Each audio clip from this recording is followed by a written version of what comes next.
시편 10편에서부터 18편까지의 말씀입니다. 그렇게 설왕설래하면서 온 논쟁과 변론이 그렇게 많았는지 욥기서를 여러분께서 또 띄엄띄엄 보신 분들도 계시겠으나 꾸준히 보셨던 분들은 다 아실 거라고 믿습니다. 변론과 변증과 반론과 또 반박이 난무했던 그 마지막 순간에 욥이 그저 입을 닫을 뿐이다 라는 것. 요즘에 제 마음이 좀 그런 것 같습니다. 입 닫는 사람이 별로 없고 입을 여는 사람들이 좀 많다 보니까 내 입까지 하나 보태면 어떻게 될까 하는 마음에 좀 무겁습니다만, 그가 입을 닫은 이유는 하나님의 어떠하심을 명확하게 알았기 때문이라는 거죠. 그래서 제가 이해를 했어요. 아직도 여전히 나의 어떠함과 입이 열려있는 존재들은 특징이 뭐냐, 하나님의 어떠하심이 여전히 답보 상태다라는 것을 이해를 했어요. 그게 죄는 아닙니다. 나쁜 건 아닌데 좀 아쉽죠. 참 절망적일 때도 있으나 기다려야죠. 때가 되면 그렇게 하나님의 어떠하심을 온전히 온 몸과 삶으로 받아내겠죠. 그런데 하나님의 어떠하심은 스스로 캐내고 알아낸다고 되는 게 아니라 하나님이 알려주시지 않으면 모르는 일이기 때문에 세상에 어떤 사람이 자기 스스로 몇십 년간 수십 년간 어떻게 해서 알아냈다라는 말은 다 거짓말입니다. 욥이 하나님께서 알려주신 것들을 통해서, 권사님도 기도를 통해서 얘기했지만, 우박을 보면 우박 창고가 자꾸 생각나는 것처럼 하나님께서 하시는 일들, 하나님께서 주관하시는 일들을 다 알 수 없음에도 하나님은 알려주심, 곧 계시를 통해서 하나님의 어떠하심을 알게 되었다. 욥기가 이렇게 해서 마무리가 됐어요. 그래서 욥은 그냥 나는 입을 닫을 뿐이다라고 이야기를 했거든요. 그런데 이 욥 다음에 시편이 나옵니다. 근데 시편은 입을 다물고 있질 않아요. 누가 주로 나오느냐 하면 다윗이 먼저 등장을 합니다.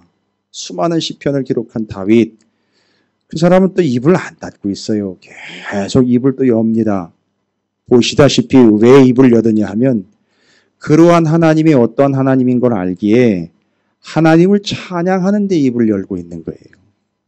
입을 닫았다라는 다음에 왜 입을 또 여느냐 하는 게 내가 어떻다라는 걸 피력하려고 하는 게 아니라, 내 기분이 어떻고 내 마음이 어떻고 내 상태가 어떻다라는 걸 얘기하려고 하는 게 아니라 하나님이 이러이러한 분이다라는 걸 피력하기 위하여 시편으로 입을 열고 있다라는 얘기입니다. 저는 이걸로 은혜를 받았어요. 입을 닫을 뿐이다라고 이야기를 했는데 입을 활짝 열어서 시편에서는 쉬지 않고 하나님을 찬양하는 다윗이 소개가 되고 있습니다. 여러분, 우리가 언제 입을 열어야 될까요?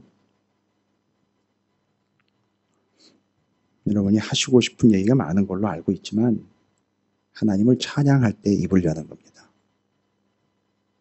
좀 그렇게 됐으면 좋겠어요. 제발이 좀 그렇게 됐으면 좋겠어요. 말도 많고 탈도 많다라는 교회.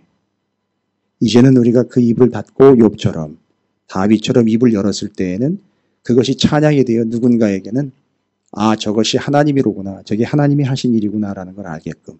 자, 그렇다면 오늘 10편부터 18편까지를 쭉 읽을 텐데 거기 다 소개가 되고 있는 내용이 온통 다 하나님의 어떠하심에 대한 내용들입니다. 앞에 있는 내용들도 하나님의 어떠하심, 그 분명함을 다윗이 고백을 했어요.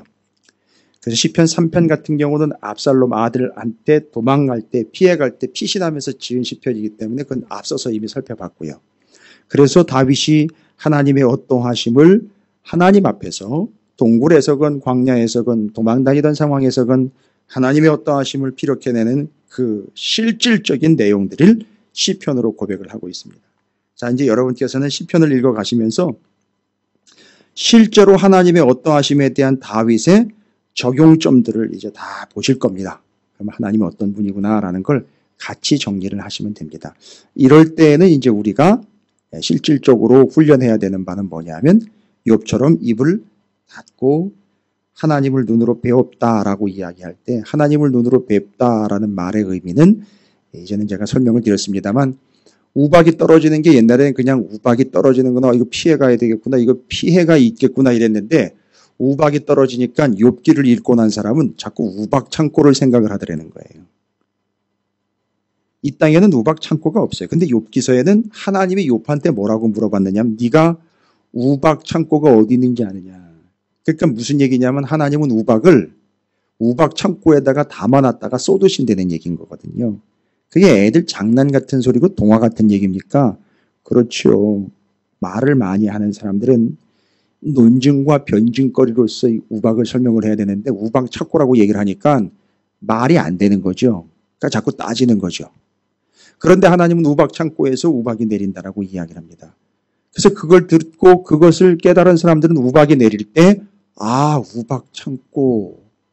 그러니까 우박이 내리는 걸 보면서 우박이 떨어지는 걸 보는 게 아니라 하나님의 손길을 보는 거예요. 그래서 이제는 들은 게 아니다. 이게 들은 게 틀렸다는 게 아니라 이제 듣기만 했는데 이제는 뭐 하냐?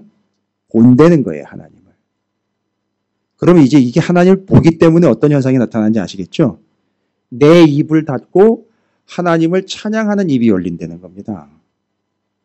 제가 지금 이제 훈련하는 게 우리 성도님들이랑 훈련하는 게 이 부분인데 곧 나에 관련된 입을 닫고 하나님에 관련된 입이 열리는 요 시편의 내용인데 글쎄 그거는 뭐 각자가 알아서 하나님과의 관계 속에서 이루어지고 안 되고는 하나님이 하실 일이니까 그건 맡깁니다만 저는 그 가이드를 제시를 해드립니다.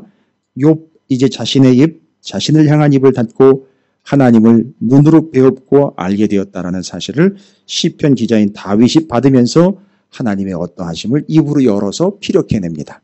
이제 그가 어떻게 하나님의 어떠하심을 드러내는지 실제로 10편부터 18편까지 읽어 가시고 하나님의 말씀을 나누어 하나님의 어떠하심을 차분히 정리해 보도록 하겠습니다. 틀어주시죠. 시편 10편. 여호와여 어찌하여 멀리 서시며 어찌하여 환난 때에 숨으시나이까. 악한 자가 교만하여 가련한 자를 심히 압박하오니 그들이 자기가 베푼 꾀에 빠지게 하소서. 악인은 그의 마음의 욕심을 자랑하며 탐욕을 부리는 자는 여호와를 배반하여 멸시하나이다. 악인은 그의 교만한 얼굴로 말하기를 여호와께서 이를 감찰하지 아니하신다 하며 그의 모든 사상에 하나님이 없다 하나이다. 그의 길은 언제든지 견고하고 주의 심판은 높아서 그에게 미치지 못하오니 그는 그의 모든 대적들을 멸시하며 그의 마음에 이르기를 나는 흔들리지 아니하며 대대로 환난을 당하지 아니하리라 하나이다. 그의 입에는 저주와 거짓과 포악이 충만하며 그의 혀 밑에는 잔해와 죄악이 있나이다. 그가 마을 구석진 곳에 앉으며 그 은밀한 곳에서 무죄한 자를 죽이며 그의 눈은 가련한 자를 엿보나이다. 사자가 자기의 굴에 엎드림같이 그가 은밀한 곳에 엎드려 가련한 자를 잡으려고 기다리며 자기 그물을 끌어당겨 가련한 자를 잡나이다. 그가 굽으려 엎드리니 그의 포악으로 말미암아 가련한 자들이 넘어지나이다. 그가 그의 마음에 이르기를 하나님이 잊으셨고 그의 얼굴을 가리셨으니 영원히 보지 아니하시리라 하나이다. 여호와여 일어나옵소서. 하나님이여 손을 드옵소서. 가난한 자들을 잊지 마옵소서. 어찌하여 악인이 하나님을 멸시하여 그의 마음에 이르기를 주는 감찰하지 아니하리라 하나이까. 주께서는 보셨나이다. 주는 재앙과 원한을 감찰하시고 주의 손으로 갚으려 하시오니 외로운 자가 주를 의지하나이다. 주는 벌써부터 고아를 도우시는 이신이이다. 악인의 팔을 꺾으소서. 악한 자의 악을 더 이상 찾아낼 수 없을 때까지 찾으소서. 여호와께서는 영원 무궁하도록 왕이시니 이방 나라들이 주의 땅에서 멸망하였나이다. 여호와여 주는 겸손한 자의 소원을 들으셨사오니 그들의 마음을 준비하시며 귀를 기울여 들으시고 고아와 압제당하는 자를 위하여 심판하사 세상에 속한 자가 다시는 위협하지 못하게 하시리이다. 시편 11편. 내가 여호와께 피하였거늘 너희가 내 영혼에게 새같이 내 산으로 도망하라 함은 어찌함인가. 악인이 활을 당기고 화살을 쉬 위에 먹이며 마음이 바른 자를 어두운 데서 쏘려 하는도다. 터가 무너지면 의인이 무엇을 하랴. 여호와께서는 그의 성전에 계시고 여호와의 보좌는 하늘에 있으며 그의 눈이 인생을 통촉하시고 그의 안목이 그들을 감찰하시도다. 여호와는 의인을 감찰하시고 악인과 폭력을 좋아하는 자를 마음에 미워하시도다. 악인에게 그물을 던지시리니 불과 유황과 태우는 바람이 그들의 잔에 소득이 되리로다. 여호와는 의로우사 의로운 일을 좋아하시나니 정직한 자는 그의 얼굴을 베오리로다. 시편 12편. 여호와여 도우소서. 경건한 자가 끊어지며 충실한 자들이 인생 중에 없어지나이다. 그들이 이웃에게 각기 거짓을 말하며 아첨하는 입술과 두 마음으로 말하는도다. 여호와께서 모든 아첨하는 입술과 자랑하는 혀를 끊으시리니 그들이 말하기를 우리의 혀가 이기리라. 우리 입술은 우리 것이니 우리를 주관할 자 누구리요 하미로다. 여호와의 말씀에 가련한 자들의 눌림과 궁핍한 자들의 탄식으로 말미암아 내가 이제 일어나 그를 그가 원하는 안전한 지대에 두리라 하시도다. 여호와의 말씀은 순결하며 흑도가니에 7번 단련한 은 같도다. 여호와여 그들을 지키사 이 세대로부터 영원까지 보존하시리이다. 비열함이 인생 중에 높임을 받는 때에 악인들이 곳곳에서 날뛰는도다. 시편 13편. 여호와여 어느 때까지니이까 나를 영원히 잊으시나이까. 주의 얼굴을 나에게서 어느 때까지 숨기시겠나이까? 나의 영혼이 번민하고 종일토록 마음에 근심하기를 어느 때까지 하오며 내 원수가 나를 치며 자랑하기를 어느 때까지 하리이까? 여호와 내 하나님이여 나를 생각하사 응답하시고 나의 눈을 밝히소서. 두렵건대 내가 사망에 잠을 잘까 하오며 두렵건대 나의 원수가 이르기를 내가 그를 이겼다 할까 하오며 내가 흔들릴 때에 나의 대적들이 기뻐할까 하나이다. 나는 오직 주의 사랑을 의지하여 싸우니 나의 마음은 주의 구원을 기뻐하리이다. 내가 여호와를 찬송하리니 이는 주께서 내게 은덕을 베푸심이로다. 시편 14편. 어리석은 자는 그의 마음에 이르기를 하나님이 없다 하는도다. 그들은 부패하고 그 행실이 가증하니 선을 행하는 자가 없도다. 여호와께서 하늘에서 인생을 굽어 살피사 지각이 있어 하나님을 찾는 자가 있는가 보려 하신즉 다 치우쳐 함께 더러운 자가 되고 선을 행하는 자가 없으니 하나도 없도다. 죄악을 행하는 자는 다 무죄하냐. 그들이 떡 먹듯이 내 백성을 먹으면서 여호와를 부르지 아니하는도다. 그러나 거기서 그들은 두려워하고 두려워하였으니 하나님이 의인의 세대에 계심이로다. 너희가 가난한 자의 계획을 부끄럽게 하나 오직 여호와는 그의 피난처가 되시도다. 이스라엘의 구원이 시온에서 나오기를 원하도다. 여호와께서 그의 백성을 포로된 곳에서 돌이키실 때에 야곱이 즐거워하고 이스라엘이 기뻐하리로다. 시편 15편. 여호와여 주의 장막에 머무를 자 누구오며 주의 성산에 사는 자 누구오니이까? 정직하게 행하며 공의를 실천하며 그의 마음에 진실을 말하며 그의 혀로 남을 허물하지 아니하고 그의 이웃에게 악을 행하지 아니하며 그의 이웃을 비방하지 아니하며 그의 눈은 망령된 자를 멸시하며 여호와를 두려워하는 자들을 존대하며 그의 마음에 서원한 것은 해로울지라도 변하지 아니하며 이자를 받으려고 돈을 꾸어주지 아니하며 뇌물을 받고 무죄한 자를 해하지 아니하는 자이니 이런 일을 행하는 자는 영원히 흔들리지 아니하리이다. 시편 16편. 하나님이여 나를 지켜주소서. 내가 주께 피하나이다. 내가 여호와께 아뢰되 주는 나의 주님이시오니 주밖에는 나의 복이 없다 하였나이다. 땅에 있는 성도들은 존귀한 자들이니 나의 모든 즐거움이 그들에게 있도다. 다른 신에게 예물을 드리는 자는 괴로움이 더할 것이라. 나는 그들이 드리는 피의 전제를 드리지 아니하며 내 입술로 그 이름도 부르지 아니하리로다. 여호와는 나의 산업과 나의 잔의 소득이시니 나의 분깃을 지키시나이다. 내게 줄로 재어준 구역은 아름다운 곳에 있으며 나의 기업이 실로 아름답도다. 나를 훈계하신 여호와를 송축할지라. 밤마다 내 양심이 나를 교훈하도다. 내가 여호와를 항상 내 앞에 모시며 그가 나의 오른쪽에 계심으로 내가 흔들리지 아니하리로다. 이러므로 나의 마음이 기쁘고 나의 영도 즐거워하며 내 육체도 안전히 살리니 이는 주께서 내 영혼을 수월에 버리지 아니하시며 주의 거룩한 자를 멸망시키지 않으실 것임이니이다. 주께서 생명의 길을 내게 보이시리니 주의 앞에는 충만한 기쁨이 있고 주의 오른쪽에는 영원한 즐거움이 있나이다. 시편 17편. 여호와여 의의 호소를 들으소서. 나의 울부짖음에 주의하소서. 거짓되지 아니한 입술에서 나오는 나의 기도에 귀를 기울이소서.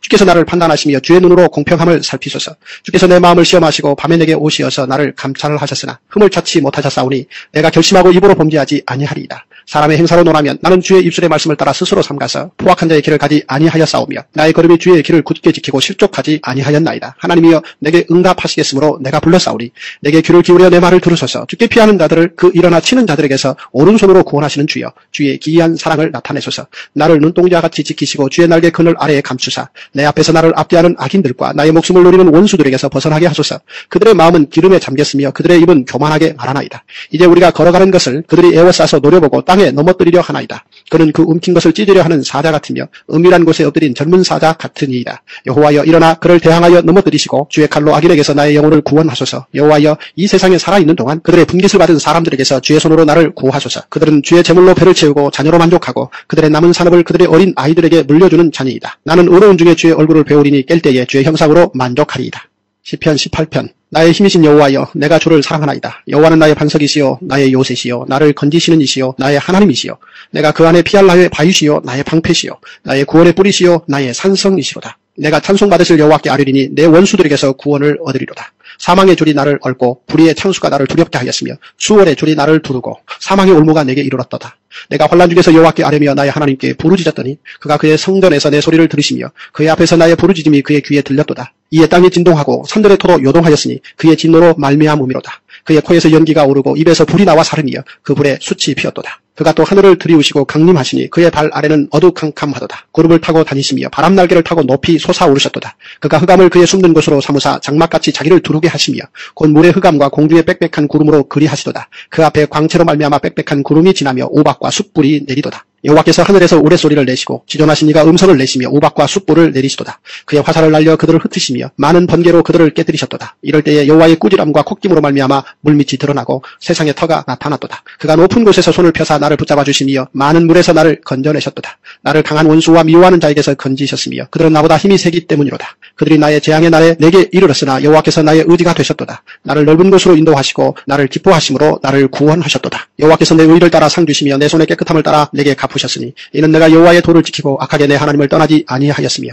그의 모든 규례가 내 앞에 있고 내게서 그의 율례를 버리지 아니하였음이로다. 또한 나는 그의 앞에 완전하여 나의 죄악에서 스스로 자신을 지켰나니 그러므로 여호와께서 내 의를 따라 갚으시되 그의 목전에서 내 손이 깨끗한 만큼 내게 갚으셨도다. 자비로운 자에게는 주의 자비로우심을 나타내시며 완전한 자에게는 주의 완전하심을 보이시며 깨끗한 자에게는 주의 깨끗하심을 보이시며 사악한 자에게는 주의 거스르심을 보이시리니 주께서 곤고한 백성은 구원하시고 교만한 눈은 낮추시리이다. 주께서 나의 등불을 켜시며 여호와 내 하나님이 내 흑암을 밝히시리이다. 내가 주를 의뢰하고 적군을 향해 달리며 내 하나님을 의지하고 담을 뛰어넘나이다.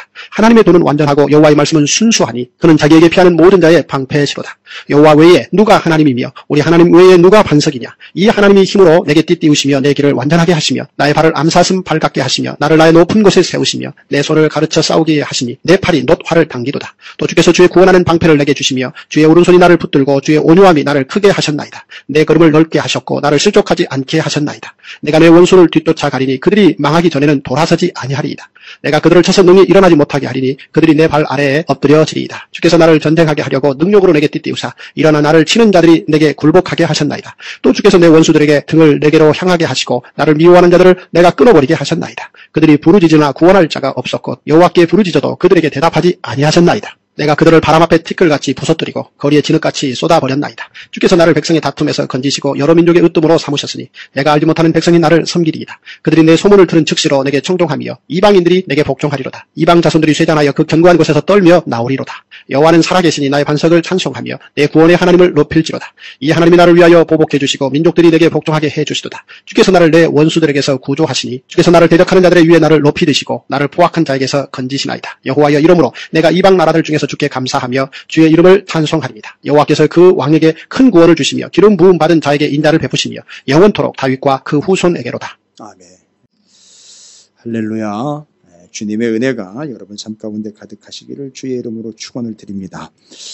왜 주님의 은혜라 그럴까요? 은혜는 맞습니다. 마치 물처럼 풍성한 곳에서 없는 곳으로 흐르게 돼 있거든요. 그래서 우리는 하나님께 은혜를 구합니다. 그 하나님이 어떠한 분인지 하나님의 어떠하심 그 자체가 여러분 모두에게 은혜가 될 줄로 믿습니다. 다윗의 시편을 보니까 지난주 주일 1부, 2부 때 제가 말씀드렸으면 순종이 실력이다라는 이야기를 드려서 그 상식을 넘기 때문에 마치 허들을 훌쩍훌쩍 넘는 운동선수처럼 그 장대를 높이 뛰어가지고 장애물을 넘는 선수처럼 그건 실력이거든요. 여러분 실력이 나중에 뭐가 되는지 아시죠? 그 실력이 기록이 됩니다. 남는 기록이 돼요. 그래서 순종이 실력이다. 다윗한테로 넘어오니까 시편으로 넘어오니까요. 야, 이거 찬양이 실력이구나. 이거 막 아무나 하는 게 아니고. 그러니까 여러분 노래를 잘 부른다는 게 곡절을 잘 읊는다는 게 아니라 찬양의 내용이 뭐냐면 하나님의 어떠하심이 찬양의 내용이에요. 여러분 시편 끝날 때까지 이거 포인트를 놓치시면 안 됩니다. 하나님의 어떠하심이 시편의 주된 내용입니다. 아, 이 찬양이 실력이로구나. 그러니까 하나님의 어떠하심을 피력해 내는 게 진짜 그 사람 실력이구나. 그러니까 요렇게 대조를 하시면 될 것 같아요. 백날 앉아가지고 자기가 어떻다라는 걸 수십 마디, 수천 마디로 풀어내봐야 그건 실력이 되지 않아요. 그거 많은 사람들이 이미 얘기했어요. 그리고 뒤에 가서 뭐라 그러는지 아시죠? 뒤에 가서 막 뭐라고 그러더라고요. 자기 어떠함을 막 드러내는 사람들 그 뒤에 가가지고 막 뭐라, 앞에서는 얘기 안 해요. 그 뒤에 가가지고 뭐라, 절대 실력이 되지 않습니다. 그런데 하나님의 어떠하심은 그 사람에게 실력이에요. 왠지 아십니까? 그게 실제거든요. 그런 하나님이 그 사람에게 그렇게 되어주셨거든요. 그래서 다윗이 오늘 하나님의 어떠하심을 피력해냅니다. 저도 오늘 다른 거 안 할 거예요. 다윗이 하나님의 어떠하심을 기록해서 남겨가지고 여러분 지금까지 모세오경이나 다른 성경은 기록을 해서 이게 기록을 해서 어떻게 한 게 아니라 하나님이 알려주시고 내려주신 걸 기록을 한 거거든요. 성경이. 그런데 지금 이 시편은 다윗이 기록을 해서 올려드린 거예요. 그럼 이 구조 자체도 지금 이해가 안 되는데 이거 어떻게 전도가 된다는 얘기입니까? 그러니까 지금 우리는 다윗의 시편으로 넘어오면서 다윗이 직접 하나님의 어떠하심을 정말로 온몸으로 체득한 그것을 기록으로 남겨서 올려드립니다. 근데 재밌는 게 뭐냐면 여러분 제사장들이 제사를 드리면 어떤 현상이 나타나냐면 제사를 드리면 그걸 사람들이 연기가 올라가는 걸 보게 돼 있어요. 그러면 그걸 하나님께 올려드리는 찬양으로 올려드리면 옆에 있는 사람들이 뭐 하는 줄 아십니까? 아, 하나님이 저런 하나님이로구나라는 걸 본단 말입니다. 듣게 된단 말입니다. 알게 된단 말입니다. 요거예요. 그래서 우리가 하나님이 어떠하신가, 하나님이 어떠하심을 입에다 달고 사는 사람들이 있어요. 제가 오늘 새벽에 드린 말씀이 시편 1편, 2편, 4편부터 9편까지를 읽었는데 거기서 하나님의 율법, 여호와의 율법을 즐거워하며 주야로 묵상하는 사람들, 그 사람들이 행복한 사람들이라고 얘기를 해요. 그리고 하나님은 우리의 왕이시라고 얘기를 합니다. 그러면 그 하나님의 말씀을 어떻게 여겨야 되느냐? 왕이신 하나님의 명령처럼 여겨야 된다는 거죠. 그래서 제가 두 가지 제안을 했어요. 시편 1편부터 9편까지 나와 있는 내용에 하나님의 말씀이에요. 하나님의 명령인 하나님의 말씀, 그 법도를, 율례를, 하나님의 규례를, 하나님의 말씀을 첫 번째, 거스르지 말아라. 하나님의 말씀을 거스르지 말아라. 두 번째, 그 하나님의 말씀을 거르지 말아라. 라고 제가 제안을 드렸어요. 그게 행복한 인생이라는 거예요. 그 사람이 형통하게 된답니다. 형통은 뜻이 여러분 다 아시다시피 말씀대로 됐다는 거예요. 저는 믿어요. 정말 믿습니다. 말씀대로 돼요, 다. 말이 씨가 되는 게 아니에요, 여러분. 우리가 하는 얘기처럼 말이 씨가 되는 게 아니고요. 말씀대로 된다고요. 말씀대로 되게 돼 있어요. 제가 그게 두렵기 때문에 말씀을 놓을 수가 없는 것이고 말씀을 양보할 수가 없는 거예요. 자, 그러면 이 다윗이 경험한 하나님은 어떤 하나님이냐? 10편부터 18편까지 쭉 나와 있어요. 제가 이걸 다 읽으면서 할 수가 없습니다. 여러분 읽어보시면 아시겠지만 읽으셔서 또 확인하신 바지만 아주 짤막하게 10편부터 간략하게 하나님의 어떠하심을 탁탁탁탁 해가지고선 아주 일목요연하게 고백으로 넘어가고 있어요. 이러기도 쉽지 않은데 다윗이 반가량의 시편을 기록하지 않습니까? 시편에서요. 대단한 사람이에요. 자, 그럼 시편 10편부터 한번 하나님의 어떠한 존재인지를 다윗이 기록하여 남긴, 그리고 하나님께 올려드리고 고백하며 찬양한 하나님은 어떤 하나님인지 보도록 하겠습니다. 하나님이요, 시편 10편에 보니까 등장인물이 셋이에요. 여러분 등장인물이 셋이라는 말을 이해하시기 바랍니다. 누가 등장하면 일단 하나님이 등장을 해요. 그 다음에 악인이 등장을 하고 의인이 등장을 해요. 이게 다예요.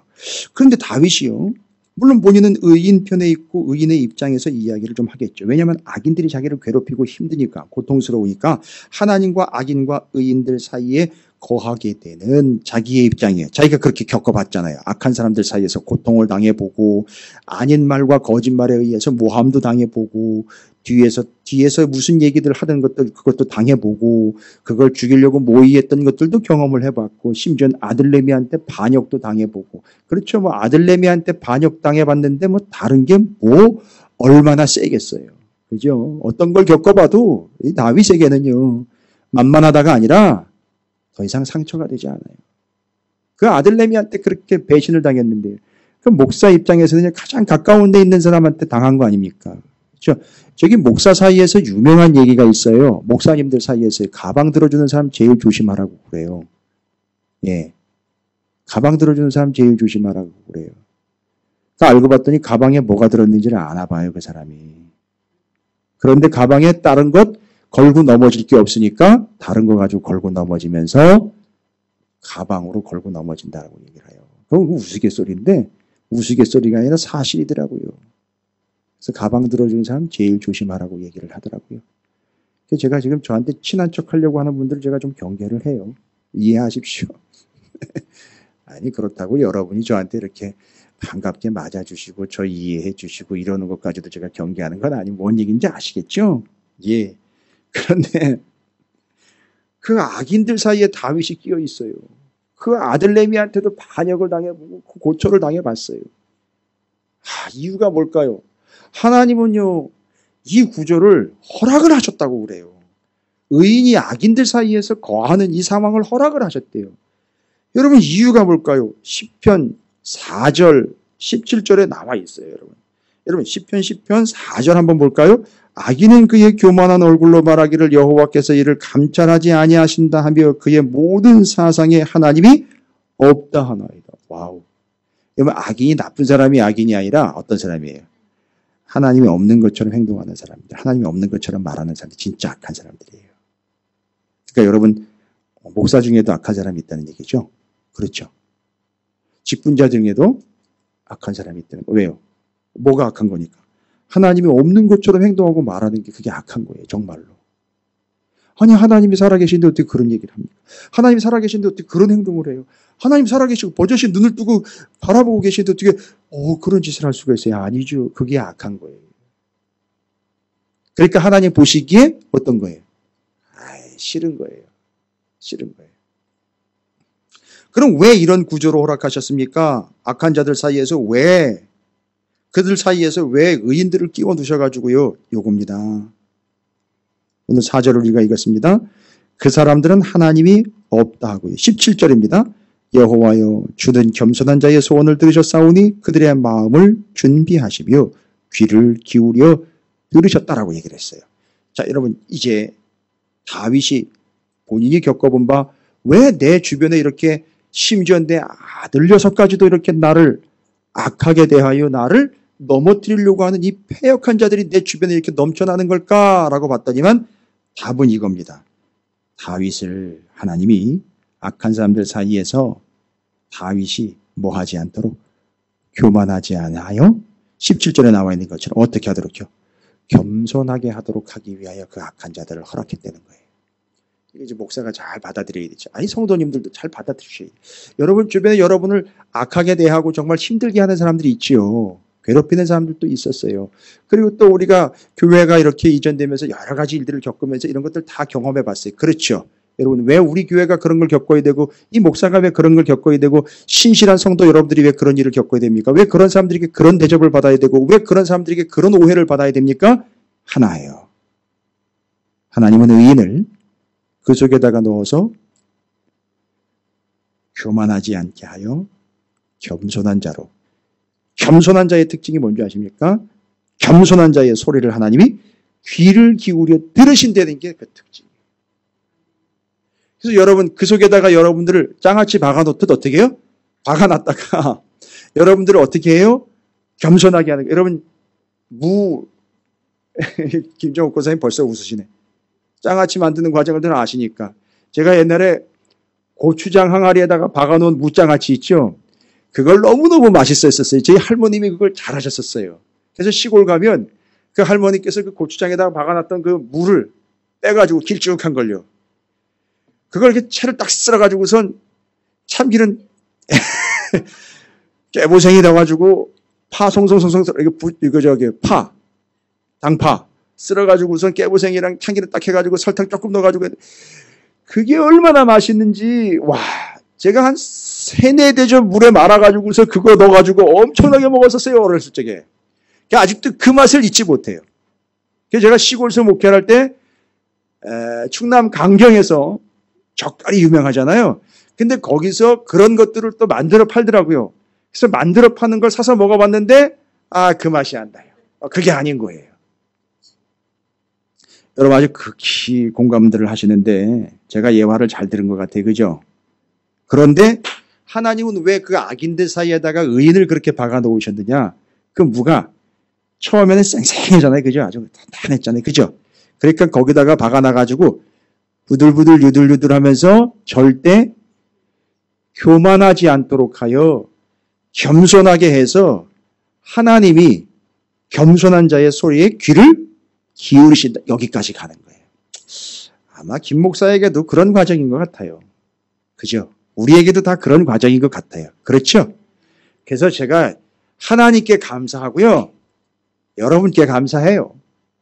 왜냐하면 그렇다고 여러분이 악하다는 게 아니라 제가 이렇게 목회를 하고 만나고 관계를 맺은 이 사이에서 저를 교만하지 않도록 하기 위해서 하나님이 그런 절차들을 가지고 가시는 것 같아요. 맞아요. 제가 다 인정해요. 저 부족해요. 네. 그런데 그러면서 저를 그렇게 장아찌 박아놓듯 박아놔요. 유들유들 겸손하게 교만하지 않도록 하여 그러고 보니까 제가 또 기가 막히게 경험하는 건 뭐냐면 여기서 무릎 꿇어 기도하면 하나님이 들으시더라고요. 할렐루야. 요겁니다. 여러분 힘내세요. 여러분들 거기다 박아놓은 이유는 왜 우리 주변에 이렇게 악한 사람들이 많으냐? 그거예요. 우리를 겸손하게 하여 하나님은 우리의 길을 기울이신다. 여러분 이거 시편 10편을 그렇게 정리를 하셔야 돼요. 하나님의 어떠하심이 드러났죠?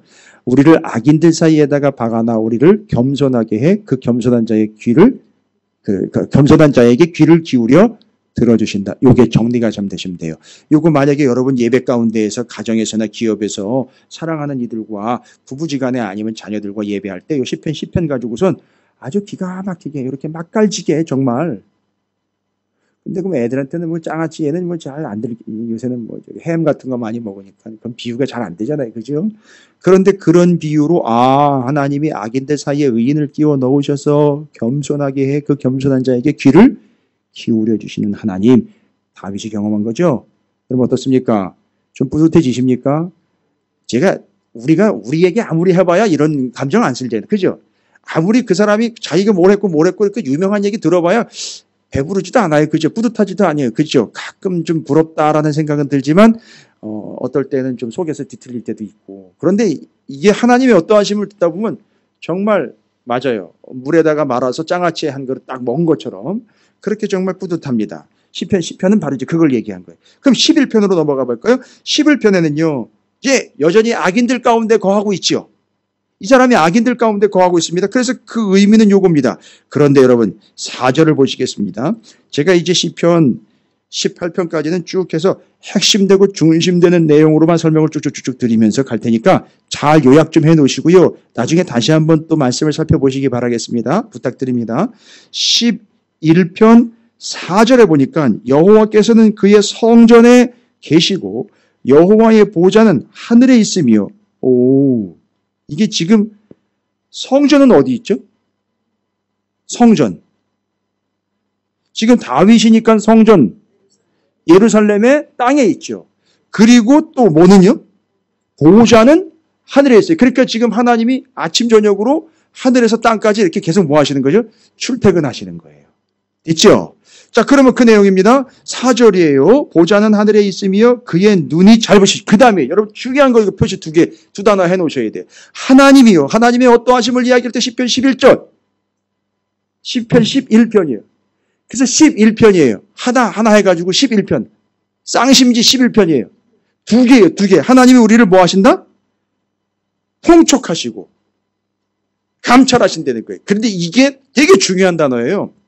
통촉과 감찰이라는 우리말로는 해석이 한계가 있는데 히브리 원어로 설명해 드릴게요. 제가 이거 해석하면 얼마나 은혜를 받았는지 몰라요. 하나님은 그래서 하늘 위의 보좌와 땅 위의 성전으로 임재하셔서 우리와 함께 하시기 위해 계속 출퇴근하시잖아요. 그죠? 왔다 갔다 하셔요. 우리는 안 되는데 하나님은 그걸 하셔요. 그런데 그 하나님은 우리를 뭐 하신다? 통촉하시고 감찰하신다는 거예요. 자, 여기 통촉이라는 말은 통촉하여 주시옵소서 이거는 다른 얘기예요. 이 통촉이라는 말은 히브리어로 제가 좀 설명드릴게요. 이건 중요한 거니까 히브리어로 바한이라는 단어예요. 바한. 히브리어로 통촉.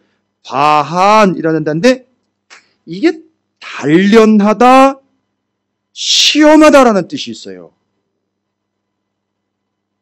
그럼 여러분 단련하고 시험한다라는 건 지금 이 사람이 어떤 상황인 거니까?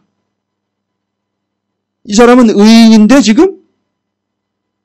그렇죠. 악한 사람들 사이에서 지금 뭐 하고 있는 중이죠? 단련받고 시험당하고 있는 중이에요.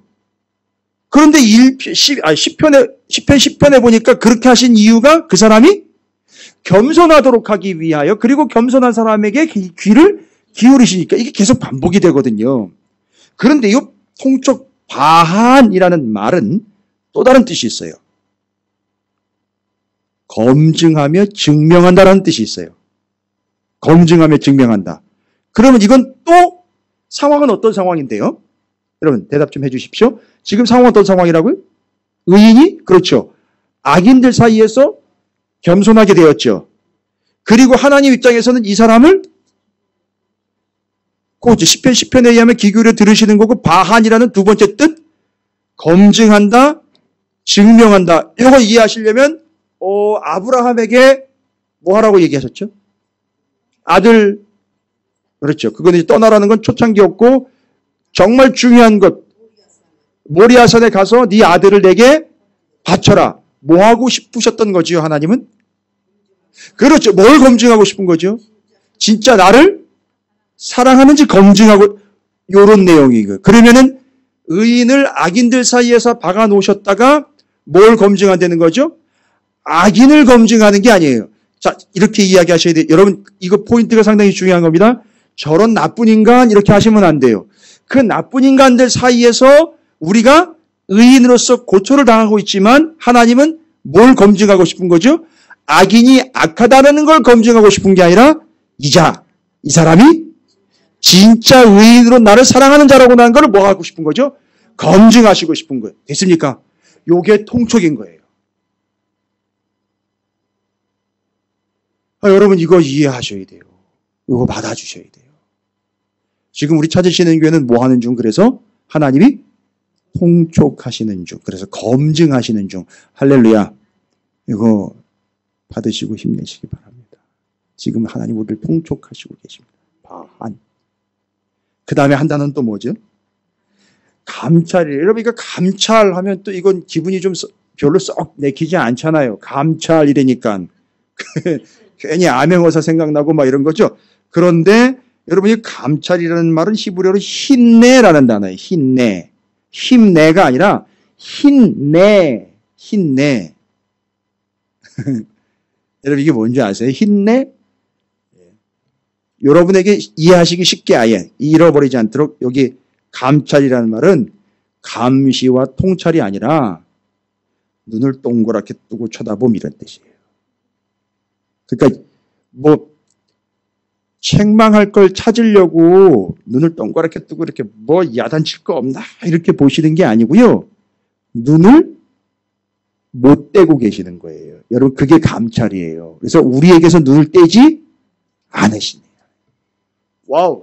그러면 여러분 하나님 어떤 하나님이시라고요? 우리를 통촉하시고 감찰하시는 하나님이시죠. 이 사람이 믿음이 진짜인지 지금 뭐 하시는 중?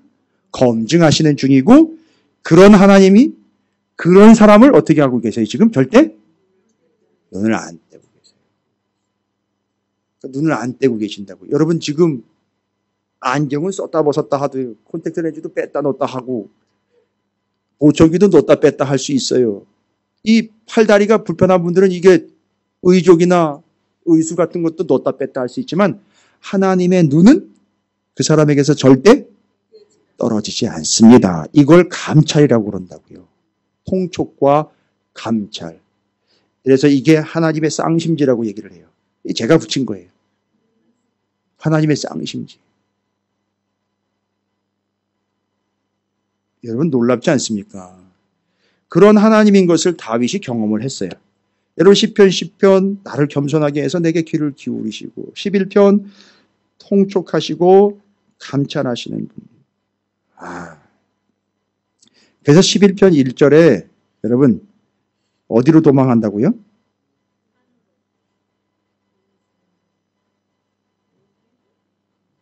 그 뒤에는 이제 다른 사람들은 산으로 도망하라고 그러는데 이 사람 하나님이 통찰하시고 감찰하시는 통촉하시고 감찰하시는 사람은 어디로 피한다고요? 여호와께로 피한다. 이거죠. 됐죠? 그래서 하나님께서는 우리를 통촉하시며 감찰하신다. 바한과 힘내라는 단어로 제가 설명을 드렸어요. 여러분 이건 정말 누구 여러분 묵상과 또 묵상의 거를 여러분 오징어만 깊이 씹지 마시고요. 이거 정말 깊이 묵상해 보시기 바랍니다. 통촉과 감찰. 10편, 12편 넘어갑니다. 바빠요. 18편까지 가야 되니까 바쁩니다. 많아요. 하나님 어떠하심이 아주 풍성합니다. 여러분 오늘 풍성하게 가져가시기 바랍니다. 10편, 12편에 보면은요. 와우. 10편, 12편 6절을 보시기 바랍니다. 10편, 12편 6절 핵심입니다. 5절부터 제가 읽어볼게요. 여호와의 말씀에 가련한 자들의 눌림과 궁핍한 자들의 탄식으로 말미암아 내가 이제 일어나 그가 원하는 안전한 지대에 두리라 하시도다. 와, 뭘 통해서요? 예, 맞아요. 하나님의 말씀. 제가 오늘도 중환자 한 분을 신방을 했거든요. 근데 왜 신방이 필요하냐라고 누가 묻는다면요, 이 구절이에요. 왜 신방이 필요하냐면 제가 목사 김성호, 인간 김성호가 가는 게 아니라 저는 뭘 가지고 가느냐면 하나님의 말씀을 가지고 가요. 그럼 이 말씀이 가서 어떻게 해요? 그 가련한 자들의 눌림과 궁핍한 자들의 탄식으로 말미암아 내가 이제 일어나 그를 그가 원하는 어떤 데요? 안전한 지대에 둔다라고 얘기해요. 뭘 보내서요? 말씀을 보내서.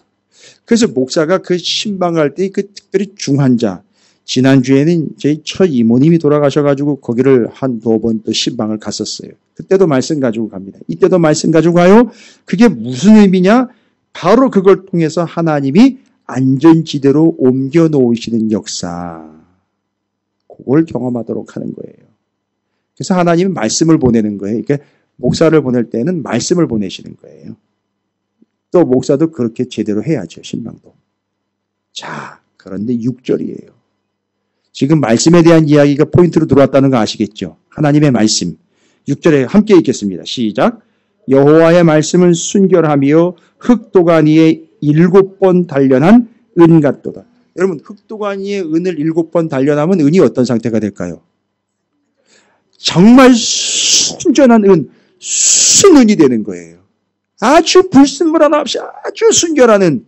그런데 잘 보십시오. 그것처럼 뭐가요?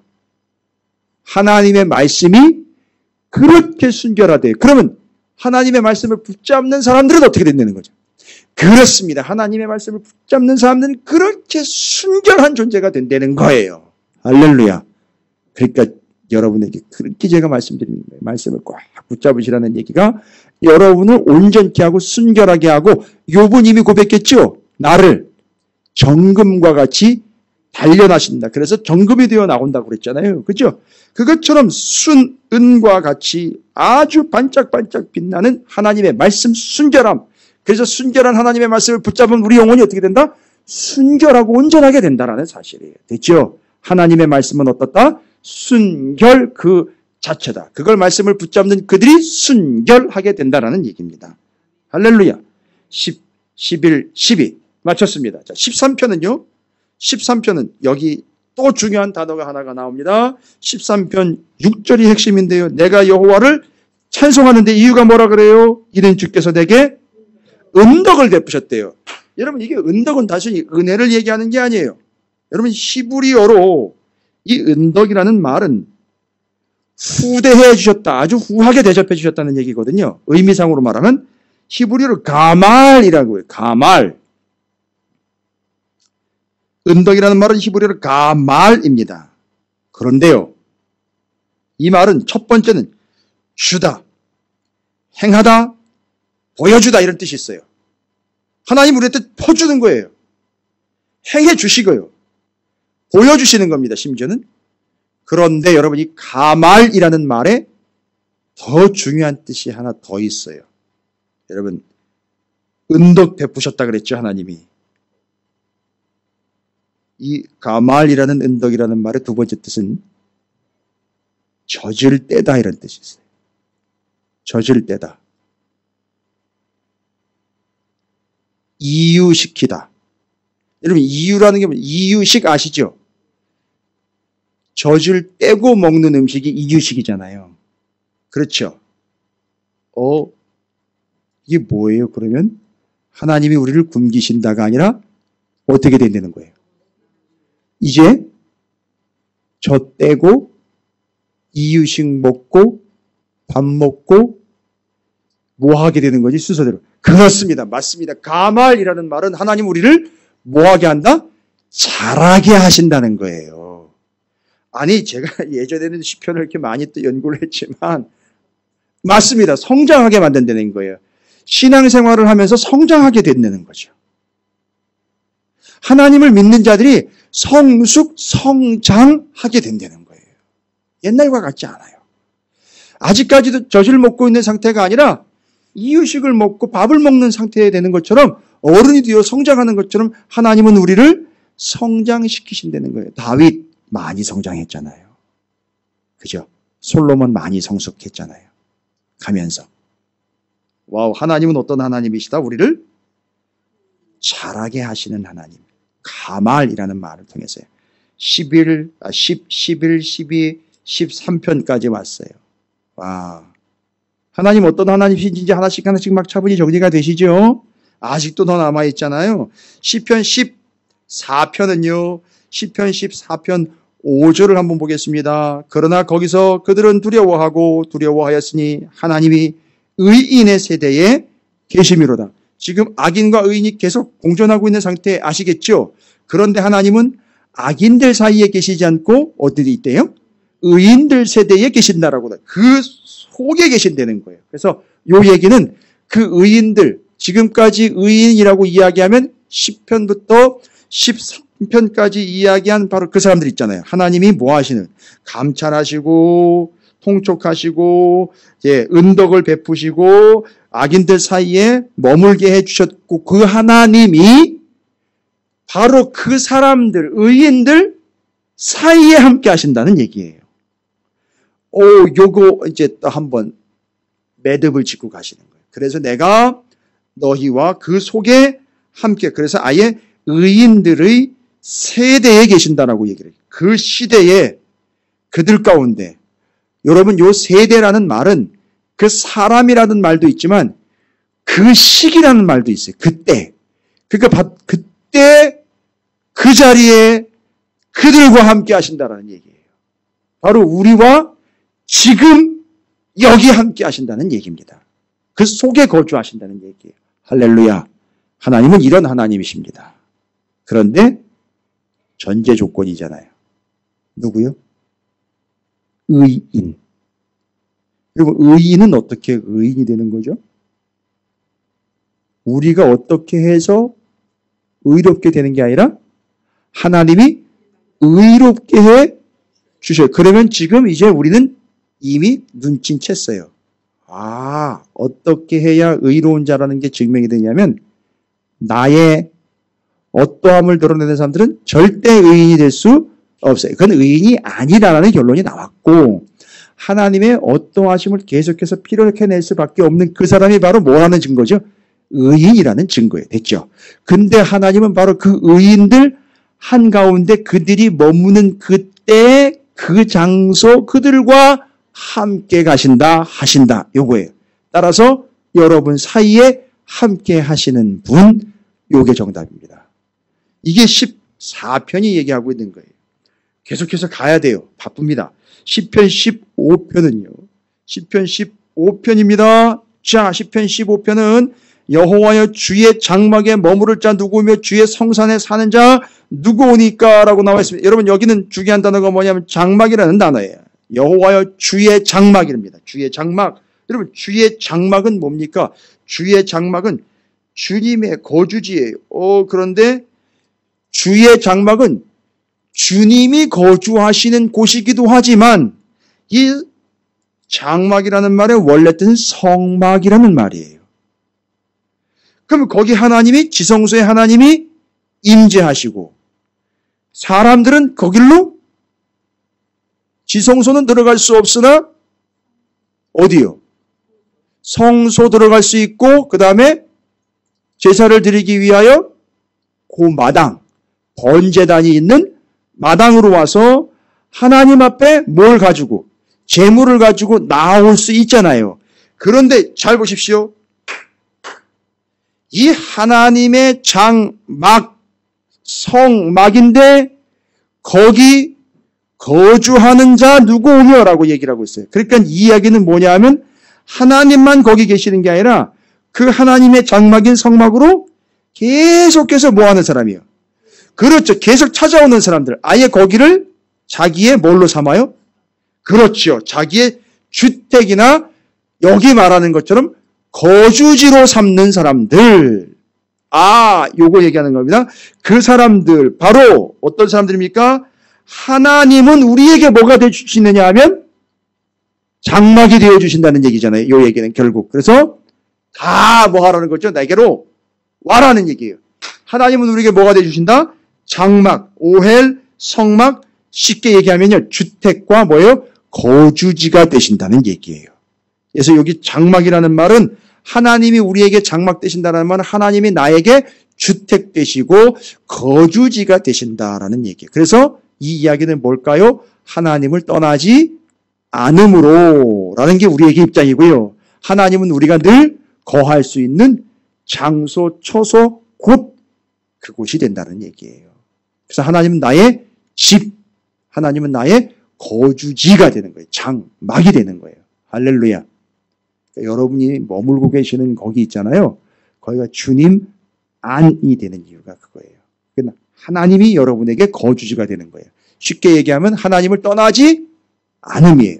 됐죠? 시편 15편은 뭘 얘기하려고 한다? 하나님은 떠나서는 안 되는 우리의 장막, 집, 주택, 거주지다. 됐죠?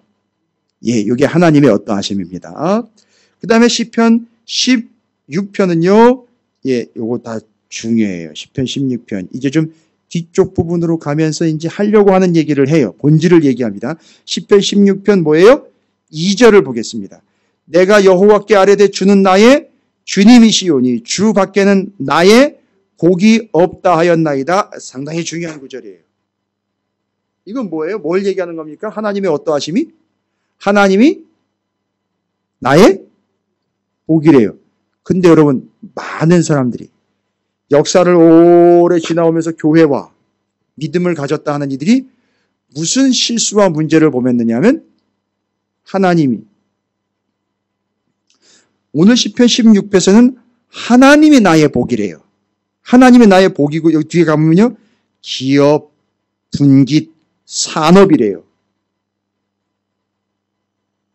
그런데 그릇된 길로 왔던 교회와 성도들이 지금까지 신앙생활을 하면서 다윗은 하나님이 복이라고 그랬는데 그릇된 길로 가는 많은 사람들은 어떤 식으로 하나님을 이해했을까요? 복과 관계에서. 하나님이 내게 복을 주시는 분으로만 이해를 해서 하나님한테 뭘 받아내는 거예요? 복을 받아내는 거예요. 그래서 하나님한테 잘하는 이유가 뭐예요? 복 받기 위해서예요. 교회에서도 열심히 하는 이유가 뭐예요? 내가 복 받기 위해서예요. 그런데 우리가 생각하는 복은 뻔하지요. 이렇게 하면 뭐가 잘 되고 이렇게 하면 뭐가 조금 더 잘 되고 뭐 이런 것들을 복이라고 생각하잖아요. 그죠? 그래서 그렇게 투자를 하는데 그런 걸 복이라고 생각했는데 다윗은 아예 그런 것들을 싹 종식시켜버립니다. 하나님이 복이다. 하나님이 아예 나한테 복 그 자체가 됐네요. 그러면 뭔 얘기가 되죠? 내가 비록 어디에 살아도 그렇죠. 초가 삼간에 살아도 주님, 하나님과 함께하면 어디나 하늘나라. 그게 복 이런 얘기죠. 그런데 세상은요. 초가집에 살면 궁핍한삼 이렇게 얘기를 한단 말이에요. 그건 엘리바스 빌닷 소발의 시각을 빌리자면 네가 뭘 잘못했으니까 그것밖에 안 되는 거야 이렇게 돼버리는 거예요. 여러분 그러니까 욥이 얼마나 뭘 받은 존재인지 아시겠어요? 고난을 받은 게 아니라 복을 받은 거예요. 그래서 뒤에 가면 그 이전보다 배로 복을 받았다고 얘기를 하고 있어요. 뭔 얘기인지 아십니까? 그게 그 이전에는 받지 않았던 뭘 받아낸 거죠? 고난을 받아낸 건데 그게 고난을 받아낸 게 아니라 실제로는 복을 받아낸 거예요. 왜냐하면 고난을 통해서 누가 함께 하셨으니까요. 하나님이 함께 하신 거기 때문에. 욥은 그 고난의 맨 뒤편에 가보니까 고난을 그냥 통과한 게 아니라 고난을 받아냈더니만 그게 복이 되어 그 이전에 이 갑절이에요. 갑절이라는 말인데 갑절의 원래 히브리 원뜻은 숨다라는 거예요. 숨다. 기둥 뒤로 숨다 이런 뜻이 있었어요. 그 안에. 갑절이라는 말이 원래 숨다라. 그래서 고난은 위장된 축복이라는 말이 거기서 나온 거예요. 그게 그 얘기였었어요. 그 욥기를 이해할 때 그거 이해 못하면은요, 어려워지죠. 그래서 고난은 위장된 축복이라는 말이 거기서 나왔어요. 그래서 고난은 숨어 있다라는 거예요. 뭐가 숨어 있는 거예요? 복이 숨어 있는 존재로 등장한 게 고난이에요. 그래서 고난을 받으면 뭘 받는 거다? 복 받는 거예요, 여러분. 그러니까 이게 지금 기복신앙으로 꽉 차 있는 분들은 이 말이 용납이 안 돼요. 이해가 안 되는 게 아니라 용납이 안 돼. 싫은 거예요. 자, 시편 16편이 말하려고 하는 것은 하나님이 복이에요. 그러니까 여러분 우리는 하나님이 주시는 무언가의 포인트를 맞추면 안 되고 오직 누구한테요? 하나님에게만, 우리 주 예수 그리스도에게만. 그래서 오직 예수라는 말이 이제 이래서 나오는 거예요. 오직 예수. 할렐루야. 그래서 하나님이 나의 복이다. 주님이 나의 복이에요. 됐죠? 여러분 안에 다 누가 계셔요? 그러니까 여러분은 어떤 존재예요? 복 있는 존재예요. 이미 복된 존재입니다. 됐죠? 할렐루야. 뭐 재산이 많고 뭐가 먹고 뭐가 이런 게 복이 아니라 복이신 하나님이, 주님이 내 안에 계신 내가 이미 복된 존재입니다. 복받은 존재입니다. 예, 17편 가볼까요? 시편 17편은요. 시편 17편 8절을 한번 여러분 살펴보겠습니다. 8절에는 뭐라고 나와 있느냐? 핵심적입니다. 나를 뭐예요? 눈동자같이 지키시고 주의 그늘 아래에 감추신다라고 나와 있어요. 눈동자는 어떻게 해요? 얼마나 감싸는지 모르잖아요, 여러분. 얼마나 눈을 깜빡거려요. 그렇죠? 진짜 찌르지도 않았는데 이러기만 해도 그냥 깜빡거리면서 눈동자를 아주 감싸지 않습니까? 그것처럼 우리를 어떻게 하신다는 게죠? 감싸시고 보호하신다는 얘기고 그늘 날개 아래에 감추신다라는 얘기예요. 그렇죠? 우리를 가만히 내버려 두지 않는 거예요.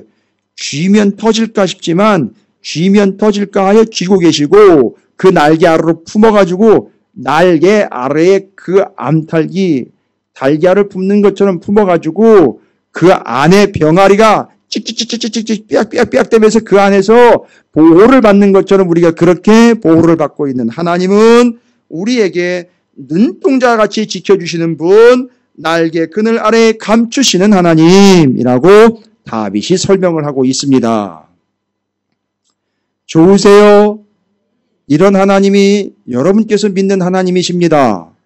그리고 그 하나님은 여러분에게서 눈을 떼지 않고 계십니다. 통촉하시며 감찰하고 계시는 중입니다. 여러분 은덕을 후하게 베푸시는 분입니다. 할렐루야. 예, 그렇습니다. 이제 끝으로 시편 18편은요.